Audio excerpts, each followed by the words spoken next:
મુખ્યમંત્રી શ્રી ભૂપેન્દ્રભાઈ પટેલના વરદ હસ્તે પ્રસિદ્ધ યાત્રાધામ બેચરાજી ખાતે બહુચરાજી માતાજીના મંદિર પરિસર તેમજ આજુબાજુના વિસ્તારના સર્વગ્રાહી વિકાસ માટેના પ્રથમ ફેઝની કામગીરીનું મંત્રી શ્રી બળવંતસિંહ રાજપૂત, મહાનુભાવો તેમજ ભાવિક ભક્તોની ઉપસ્થિતિમાં ખાતમુહૂર્ત.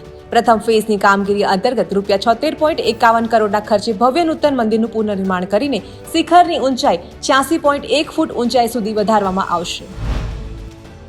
આયોજનબદ્ધ શહેરી વિકાસ અને ઇઝ ઓફ લિવિંગની પ્રતિબદ્ધતા સાથે અમદાવાદ મહાનગરને ₹1003 કરોડના અનેકવિધ પ્રજાલક્ષી વિકાસ પ્રકલ્પોની ભેટ.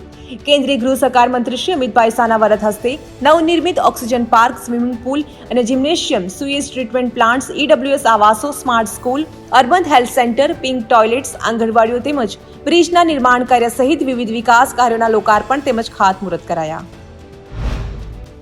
રાજ્યના મહિલા મંત્રી શ્રી, મહિલા ધારાસભ્યશ્રીઓ સહિત વિવિધ વિસ્તારોમાંથી ગાંધીનગર પધારેલા બહેનોએ મુખ્યમંત્રી શ્રી ભૂપેન્દ્રભાઈ પટેલને રાખડી બાંધી રક્ષાબંધન પર્વની ઉજવણી કરી હતી. આ અવસરે અમદાવાદની સાધના વિનય મંદિર શાળાના બાળકોએ શ્રીમદ ભગવદ્ ગીતાના શ્લોક લખેલી 140 ફૂટની વિશાળ રાખડી મુખ્યમંત્રીને અર્પણ કરી હતી.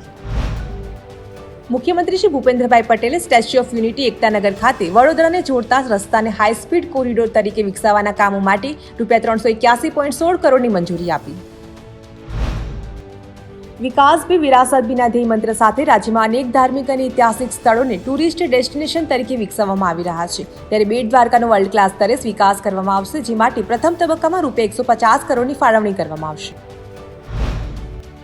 15મી ગુજરાત વિધાનસભાનું ત્રિદિવસીય ચોમાસું સત્ર યોજાયું. આ સત્રમાં મહત્વના કેટલાક વિધેયક પસાર કરવામાં આવ્યા, જેમાં અંધશ્રદ્ધા વિરોધી બિલ પસાર કરવામાં આવ્યું. માનવ બલિ તેમજ અમાનુષી અનિષ્ટ કૃત્યો સહિત અઘોરી પ્રથા, કાળા જાદુ જેવી પ્રવૃત્તિઓને અટકાવવા માટે આ વિધેયક મહત્વપૂર્ણ સાબિત થશે.